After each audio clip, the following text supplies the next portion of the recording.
ಎಲ್ರಿಗೆ ಸಹ ಇವತ್ತಿನ ವಿಷಯ ಏನಂತ ಹೇಳಿದ್ರೆ, ಯಾರಾದರೂ ಹೊಸಬ್ರು ನಮ್ಮ ಚಾನಲ್ ನೋಡ್ತಿದ್ರೆ ದಯವಿಟ್ಟು ಸಬ್ಸ್ಕ್ರೈಬ್ ಮಾಡಿ ಬಿಡಿ. ನೋಡಿ, ಏನು ವಿಚಾರಕ್ಕೆ ಹೋಗುವ. ಡೈರೆಕ್ಟ್ ವಿಚಾರ ಏನಂತ ಹೇಳಿದ್ರೆ, ಈ ವಾರದಲ್ಲಿ ಕಿಚ್ಚ ಸುದೀಪ್ ಅವರು ಬಂದು ಗಿಲ್ಲಿಗೆ ಯಾವ ರೀತಿ ಕ್ಲಾಸ್ ತಗೊಳ್ತಾರೆ ಅಂತೇಳಿ ನಾವು ನೋಡಬೇಕು. ಗಿಲ್ಲಿ ಪ್ರತಿ ವಾರದಲ್ಲಿ ಸುದೀಪ್ ಸರ್ ಅವರಿಗೆ ಒಂದು ಟಾಪಿಕ್ ಸಿಗ್ತದೆ. ಬರುವಾಗ ಒಂದು ವಾರದಲ್ಲಿ ಏನಾದರೂ ಇನ್ಸಿಡೆಂಟ್ ಆಗ್ತದೆ, ಅದರ ಬಗ್ಗೆ ಮಾತಾಡಲಿಕ್ಕೆ ಅವರಿಗೆ ಒಂದು ಇದು ಬೇಕು. ಪ್ರತಿ ಲಾಸ್ಟ್ ವಾರದಲ್ಲಿ ನೀವು ನೋಡೋದಾದ್ರೆ ಅಶ್ವಿನಿ ಅವರಿಗೆ ಯಾವ ರೀತಿ ಕ್ಲಾಸ್ ತಗೊಂಡ್ರು, ಕರೆಕ್ಟಾಗಿ ಕ್ಲಾಸ್ ತಗೊಂಡ್ರು. ಅದಾದ ಬಳಿಕ ಅಶ್ವಿನಿ ಅವರು ಚೆನ್ನಾಗಿ ಆಟ ಆಡ್ಕೊಂಡು ಹೋದ್ರು. ಹಾಗಾದ್ರೆ ಈ ವಾರದಲ್ಲಿ ಏನಕ್ಕೆ ಕ್ಲಾಸ್ ತಗೋಬೇಕು ಗಿಲ್ಲಿ ಏನು ತಪ್ಪು ಮಾಡಿದ್ದಾರೆ, ಗಿಲ್ಲಿದೇನು ತಪ್ಪಿಲ್ಲಲ್ಲ ಅಂತೇಳಿ ತುಂಬಾ ಜನ ಕಮೆಂಟ್ ಮಾಡ್ಬೋದು. ಇಲ್ಲಿ ನಾವು ವಿಚಾರ ನೋಡ್ಬೇಕಾಗಿರೋದು ಏನಂತ ಹೇಳಿದ್ರೆ, ಗಿಲ್ಲಿ ಅವರು ಒಳ್ಳೆಯ ಒಂದು ಕಲಾವಿದ, ಅದು ನಾವು ಮೆಚ್ಚಲೇಬೇಕು. ಮತ್ತೆ ಗಿಲ್ಲಿ ಅವರ ಆಟ ಆಡುವ ಶೈಲಿ ತುಂಬಾ ಚೆನ್ನಾಗಿದೆ, ಅದು ಸಹ ನಾವು ಹೇಳ್ಬೇಕು. ಯಾಕಂತ ಹೇಳಿದ್ರೆ ಬಿಗ್ ಬಾಸ್ ಸೀಸನ್ 12 ಅಲ್ಲಿ ಒಂದು ಟಾಪ್ ಮನೋರಂಜನೆ ಕೊಡುವ ಏಕೈಕ ವ್ಯಕ್ತಿ ಯಾರು ಅಂತ ಹೇಳಿದ್ರೆ ಅದು ಗಿಲ್ಲಿ. ವಿನ್ ಆಗುವ ಸಾಧ್ಯತೆ 99% ವಿನ್ ಆಗುವ ಸಾಧ್ಯತೆ ಇರೋದು ಗಿಲ್ಲಿಗೆ. ಈ ಬಿಗ್ ಬಾಸ್ ಸೀಸನ್ 12 ಅಲ್ಲಿ ಒಂದು 3-4 ಜನ ಆಕ್ಟಿವ್ ಇರೋದು, ಒಂದು ಗಿಲ್ಲಿ ಆಗ್ಲಿ, ಅಶ್ವಿನಿ ಆಗ್ಲಿ, ರಕ್ಷಿತಾ ಆಗ್ಲಿ, ಇನ್ನೂ 1-2 ಜನ ಅಷ್ಟೇ. ಅದು ಬಿಟ್ಟು ಬಾಕಿಯವರೆಲ್ಲ ನೀರಲ್ಲಿ ಬಿದ್ದಾಗಿ ಮಾಡುವ ವ್ಯಕ್ತಿಗಳಿರೋದು. ಇಷ್ಟೆಲ್ಲ ಚೆನ್ನಾಗಿ ಆಟ ಆಡುವ ವ್ಯಕ್ತಿಗೆ ಏನಕ್ಕೆ ಕಿಚ್ಚ ಸುದೀಪ್ ಅವರು ಕ್ಲಾಸ್ ತಗೊಳ್ಬೇಕು ಅಂತೇಳಿ ನಿಮ್ಮ ತಲೆಯಲ್ಲಿ ಒಂದು ಕ್ವಶನ್ ಮೂಡಬಹುದು.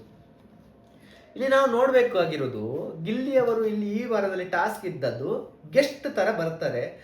ಗೆಸ್ಟ್ ಒಂದು 5 ಜನ ಗೆಸ್ಟ್ ಬರ್ತಾರೆ, ಮನೆಯವರೆಲ್ಲ ಬಿಹೇವ್ ಮಾಡ್ಬೇಕು. ಏನೋ ಒಂದು ರೆಸಾರ್ಟ್ ಅಲ್ಲಿ ಯಾವ ತರ ಇದೆ ಅಂತೇಳಿ ಒಂದು ಬಿಹೇವ್ ಮಾಡಬೇಕು. ಒಬ್ರು ಒಂದು ವೈಟರ್ ಆಗಿ, 2 ಜನ ಕುಕ್ಕಿಂಗ್ ಆಗಲಿ, ಚೆಫ್ ಆಗಲಿ, ಒಂದು ಎಲ್ಲ ಹಾಸ್ಪಿಟಾಲಿಟಿ ಎಲ್ಲ ನೋಡ್ಕೊಳ್ಳುವವರಿಗೆ ಒಂದು 5 ಜನ, ಈ ತರ ಎಲ್ಲ ಇತ್ತು.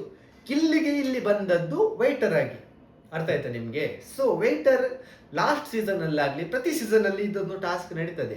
ಯಾರಾದ್ರೂ ಗೆಸ್ಟ್ ಬಂದಾಗ ವೈಟರ್ ತರನೇ ಇರ್ತಾರೆ, ಏನ್ ಬೇಕು ಸರ್ ಹಾಗೆ ಹೀಗೆ ಅಂತ ಹೇಳಿ. ಲಾಸ್ಟ್ ಇಯರ್ ಅಲ್ಲಿ ರಜತ್ ಅವರಾಗ್ಲಿ, ಇಲ್ಲ ಬೇರೆ ಬೇರೆ ಕಂಟೆಸ್ಟೆಂಟ್ಗಳು ಮಾಡಿದ್ದು ನೋಡಿದ್ದೀರಿ. ಇಲ್ಲಿ ಬಂದ ಕೂಡಲೇ 5 ಜನ ಬಂದ ಕೂಡಲೇ ಗಿಲ್ಲಿ ಅವರು 2 ದಿನದಲ್ಲಿ ತುಂಬಾ ಟಾರ್ಚರ್ ಮಾಡ್ತಾರೆ. ಯಾರಿಗೆ? ನೋಡುವ ಬಂದ ಗೆಸ್ಟ್ಗಳಿಗೆ. ಅದಾದ ಬಳಿಕ ಗೆಸ್ಟ್ಗಳೆಲ್ಲ ವಿಚಿತ್ರ ಬಿಹೇವ್ ಮಾಡಿದದೆಲ್ಲ ನೋಡಿದ್ರಿ. ಗಿಲ್ಲಿ ಅವರದ್ದು ತಪ್ಪಾಗಿದೆ. ಗಿಲ್ಲಿ ಅವರದ್ದು ಏನ್ ತಪ್ಪು ಅಂತ ನೋಡೋದಾದ್ರೆ, ಇಲ್ಲಿ ಸ್ಟಾರ್ಟಿಂಗ್ ಒಂದು ಕಮೆಂಟ್ ಹೊಡಿತಾರೆ ಗಿಲ್ಲಿ ಅವರು. ಮಂಜು ಅವರದ್ದು ಬಿಗ್ ಬಾಸ್ ಅವರು ಮಾತಾಡ್ತಿರುವಾಗ ಮಂಜು ಅವರು ವಿವಾಹ ಆಗ್ತಿದ್ದಾರೆ, ಅದಕ್ಕೋಸ್ಕರ ಮ್ಯಾರೇಜ್ ಆಗ್ತಿದ್ದಾರೆ, ಅದಕ್ಕೋಸ್ಕರ ಇಲ್ಲಿ ಬಂದದಂತ ಹೇಳಿದಾಗ ಗಿಲ್ಲಿ ಅವರು ಹಿಂದೆ ಇದ್ದು 2ನೇ ಮದುವೆನಾ 3ನೇ ಮದುವೆನಾ ಅಂತ ಒಂದು ಕಮೆಂಟ್ ಹೊಡಿತಾರೆ. ಇದರಿಂದ ತುಂಬಾ ಸಿಟ್ಟುಕೊಂಡಿದ್ದಾರೆ ಯಾರು? ಮಂಜು ಅವರ ವೈಫ್, ಇನ್ನು ಫ್ಯೂಚರ್ ಅಲ್ಲಿ ಆಗುವವರು ಸೋಷಿಯಲ್ ಮೀಡಿಯಾದಲ್ಲಿ ಕಮೆಂಟ್ ಹೊಡಿದ್ದಾರೆ. ಪ್ರತಿ ಸೀಸನ್ ಅಲ್ಲಿ ಗಿಲ್ಲಿ ಪ್ರತಿ ರಿಯಾಲಿಟಿ ಶೋ ಅಲ್ಲಿ ಒಂದು ಹುಡುಗಿಯನ್ನು ಬಳಸಿಕೊಂಡು ರಿಯಾಲಿಟಿ ಶೋ ಅಲ್ಲಿ ಪಾರ್ಟಿಸಿಪೇಟ್ ಮಾಡೋದು ಗಿಲ್ಲಿ ಅಂತೇಳಿ ಈಗ ಸೋಷಿಯಲ್ ಮೀಡಿಯಾದಲ್ಲಿ ಹಾಕಿದ್ದಾರೆ. ಇದರ ಬಗ್ಗೆ ಕಿಚ್ಚ ಸುದೀಪ್ ಅವರು ಗಿಲ್ಲಿ ಅವರಿಗೆ ಕ್ಲಾಸ್ ತಗೊಳ್ತಾರೆ. ಅಂತ ಹೇಳಿದ್ರೆ, ನೀವು ಕಾಮಿಡಿ ಎಷ್ಟರ ಮಟ್ಟಿಗೆ ಇರಬೇಕಂತ ಹೇಳಿದ್ರೆ, ಇನ್ನೊಬ್ಬ ವ್ಯಕ್ತಿಗೆ ಅದು ಅತಿ ಆಗಬಾರ್ದು. ಮತ್ತೊಂದು ವಿಷಯಕ್ಕೆ ಇನ್ನೊಬ್ಬರನ್ನು ಕೀಳು ಮಾಡಿ ಕಾಮಿಡಿ ಮಾಡಬಾರ್ದು. ಅದರ ಬಗ್ಗೆ ಒಂದು ಪರ್ಸನಲ್ ಕಮೆಂಟ್ ಹೊಡಿಬಾರ್ದು ಅಂತ ಹೇಳಿ ಅದರ ಬಗ್ಗೆ ಕಿಚ್ಚ ಸುದೀಪ್ ಅವರು ಈ ವಾರ ಗಿಲ್ಲಿ ಅವರಿಗೆ ಖಡಕ್ ಆಗಿ ವಾರ್ನಿಂಗ್ ಕೊಡ್ತಾರೆ. ಅಂತ ಹೇಳಿದ್ರೆ, ಕಾಮಿಡಿಯಾಗಿ ಯಾವ ಸಹ ಒಂದು ಅತಿ ಆದ್ರೆ ಅಮೃತವು ವಿಷ, ಅರ್ಥ ಆಯ್ತಾ ನಿಮ್ಗೆ? ಅತಿ ಆದ್ರೆ ಅಮೃತವು ವಿಷ ಅಂತ ಹೇಳಿ ಒಂದು ಎಕ್ಸಾಂಪಲ್ ಕೊಟ್ಟು ಕಿಚ್ಚ ಸುದೀಪ್ ಅವರು ಗಿಲ್ಲಿ ಅವರಿಗೆ ಕ್ಲಾಸ್ ತಗೊಳ್ತಾರೆ. ಯಾಕೆಂತ ಹೇಳಿದ್ರೆ, ನೀವು ಪರ್ಸನಲ್ ಕಮೆಂಟ್ ಮಾಡಿದ್ದು ತಪ್ಪು, ಅದಾದ ಬಳಿಕ ಬಿಟ್ಟಿ ಊಟಕ್ಕೆ ಬಂದಿದ್ದಾರೆ, ಏನೇನೆಲ್ಲ.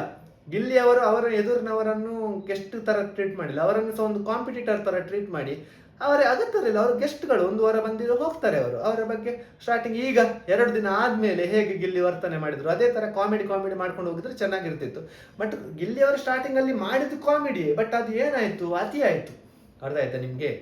ಹಾಗಾಗಿ ಕಿಚ್ಚ ಸುದೀಪ್ ಅವರಿಗೆ ಈ ವಿಚಾರದಲ್ಲಿ ತುಂಬಾ ಸಿಟ್ಟಾಗಿ ನೀವು ನಾಳೆ ಎಪಿಸೋಡ್ ಅಲ್ಲಿ ನೋಡ್ಬೋದು. ಗಿಲ್ಲಿ ಅವರಿಗೆ ಕರೆಕ್ಟ್ ಆಗಿ ಒಂದು ವಾರ್ನಿಂಗ್ ಕೊಟ್ಟು, ಈ ತರ ಎಲ್ಲ ಮಾಡಬೇಡ ನೀನು ಹಾಗೆ ಹೀಗೆ ಅಂತ ಹೇಳಿ ಖಡಕ್ ಆಗಿ ವಾರ್ನಿಂಗ್ಸ್ ಕೊಡ್ತಾರೆ. ಮತ್ತೆ ತುಂಬಾ ಕ್ಲಾಸ್ ತಗೊಳ್ತಾರೆ ಕಿಚ್ಚ ಸುದೀಪ್ ಅವರು. ನಿಮ್ಗೆ ಇದರ ಬಗ್ಗೆ ಏನ್ ಅನ್ಸ್ತದೆ ಅಂತ ಹೇಳಿ ಕಮೆಂಟ್ ಹಾಕೋದು ಮರಿಬೇಡಿ. ಯಾರಾದ್ರೂ ಹೊಸವರು ನಮ್ಮ ಚಾನಲ್ ನೋಡ್ತಿದ್ರೆ ದಯವಿಟ್ಟು ಸಬ್ಸ್ಕ್ರೈಬ್ ಮಾಡಿ ವಿಡಿಯೋ ನೋಡಿ. ನಮಸ್ಕಾರ.